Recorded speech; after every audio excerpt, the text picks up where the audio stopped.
Good morning. You are hiking through the Bible, and we are starting today in a new chapter, Exodus, using the Bible experience. We're in Exodus 1:1. Sons of Israel who went to Egypt with Jacob, each with his family: Reuben, Simeon, Levi, and Judah; Issachar, Zebulun, and Benjamin; Dan and Naphtali; Gad and Asher. The descendants of Jacob numbered 70 in all. Joseph was already in Egypt. Now Joseph and all his brothers and all that generation died. But then a new king, to whom Joseph meant nothing, came to power in Egypt. Look, He said to his people, the Israelites have become far too numerous for us. Come, we must deal shrewdly with them, or they will become even more numerous. And if war breaks out, we'll join our enemies, fight against us, and leave the country. So they put slave masters over them to oppress them with forced labor. And they built Pithom and Ramesses as store cities for Pharaoh. But the more they were oppressed, the more they multiplied and spread. So the Egyptians came to dread the Israelites and worked them ruthlessly. They made their lives bitter with harsh labor in brick and mortar, and with all kinds of work in the fields. In all their harsh labor, the Egyptians used them ruthlessly. The king of Egypt said to the Hebrew midwives, whose names were Shiphrah and Puah, When you help the Hebrew women in childbirth and observe them on the delivery stool, if it is a boy, kill him. But if it is a girl, let her live. the midwives, however, feared God and did not do what the king of Egypt had told them to do. They let the boys live. Then the king of Egypt summoned the midwives and asked them, Why have you done this? Why have you let the boys live? The midwives answered Pharaoh, Hebrew women are not like Egyptian women. They are vigorous and give birth before the midwives arrive. So God was kind to the midwives, and the people increased and became even more numerous. And because the midwives feared God, he gave them morning. families of their own. Then Pharaoh gave this order to all his people. Every Hebrew boy that is born, you must throw into the Nile. But let every girl live. Now a man of the house of Levi married a Levite woman, and she became pregnant and gave birth to a son.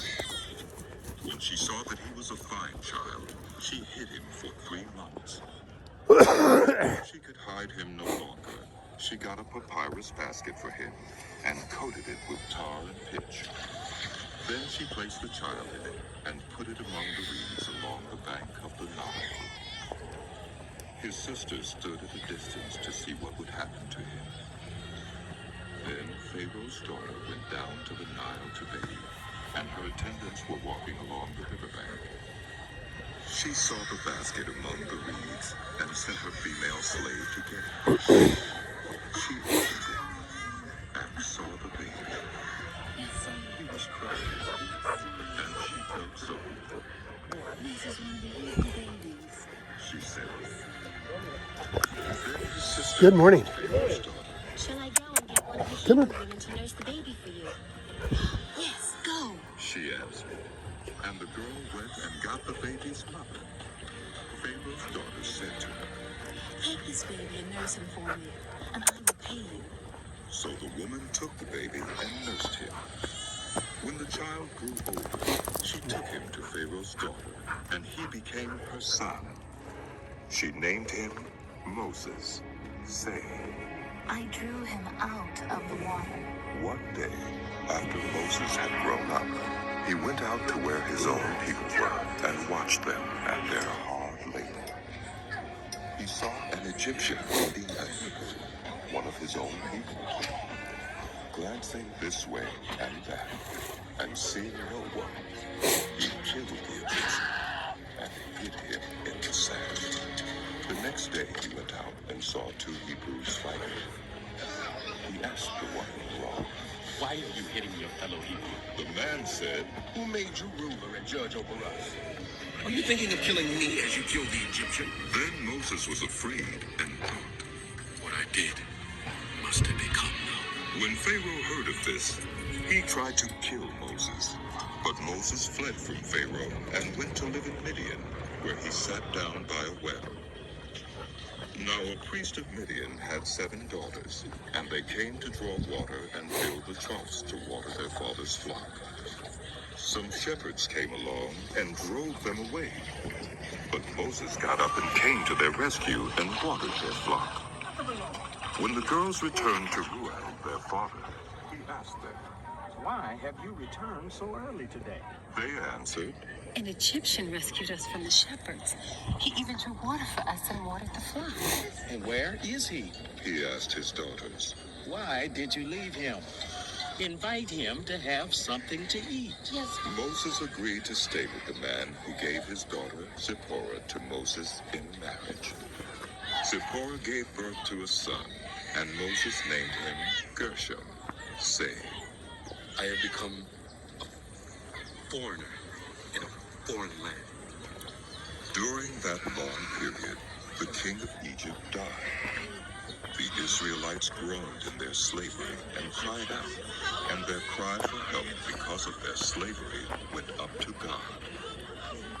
God heard their groaning, and he remembered his covenant with Abraham, with Isaac, and with Jacob. So God looked on the Israelites and was concerned about them. Now Moses was tending the flock of Jethro, his father-in-law, the priest of Midian, and he led the flock to the far side of the wilderness and came to Horeb, the mountain of God.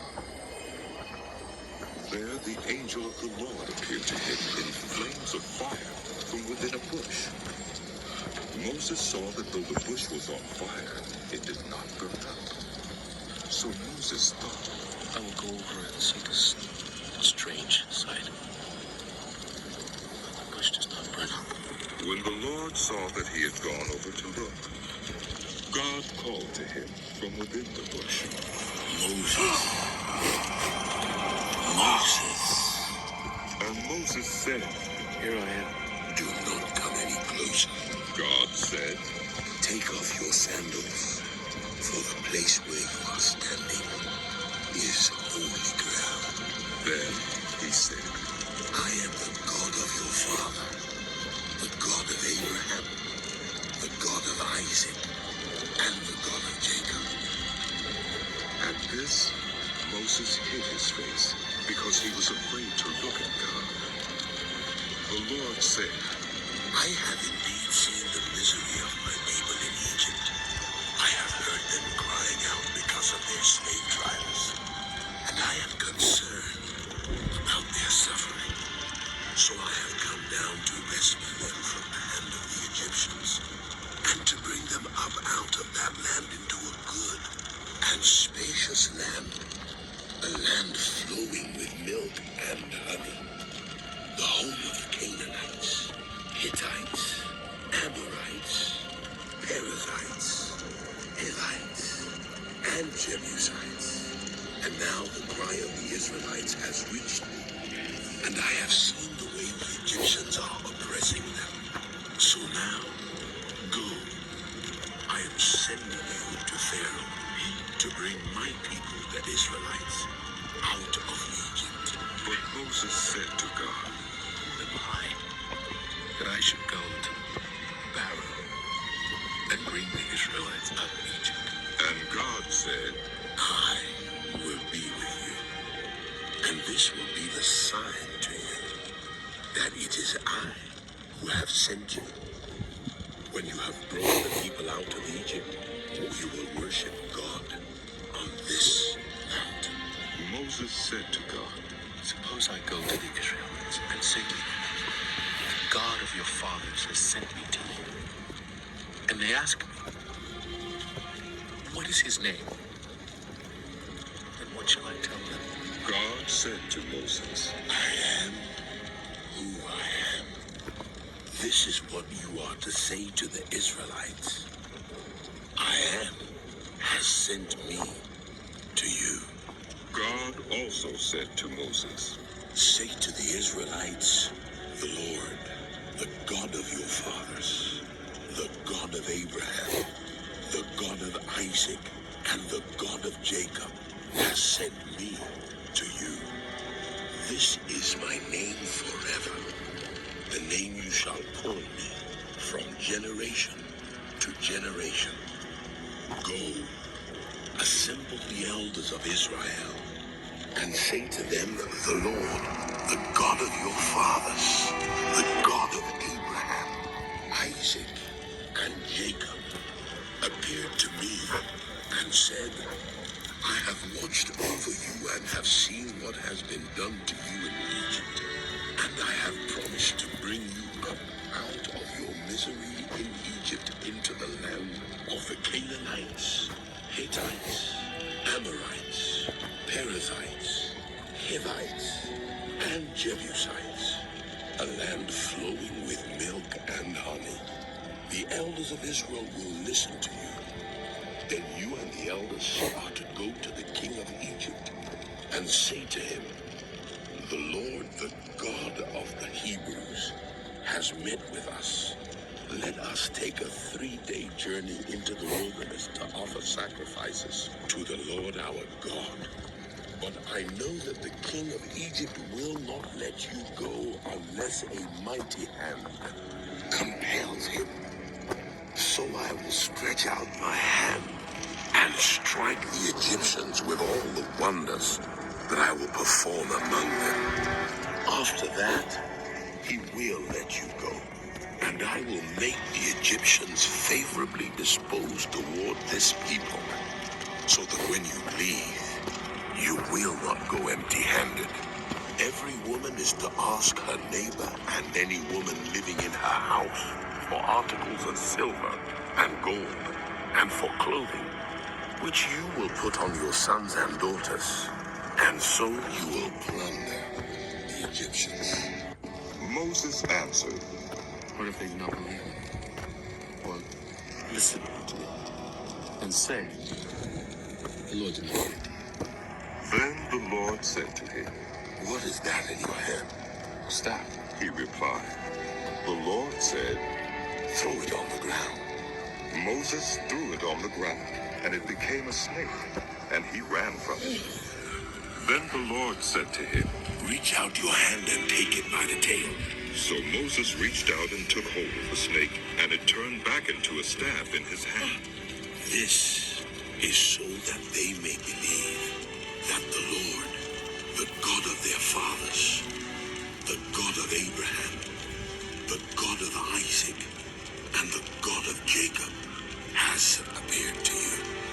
Then the Lord said, Put your hand inside your cloak. So Moses put his hand into his cloak, and when he took it out, the skin was leprous. It had become as white as snow. Now put it back into your cloak, He said. So Moses put his hand back into his cloak, and when he took it out, it was restored like the rest of his flesh.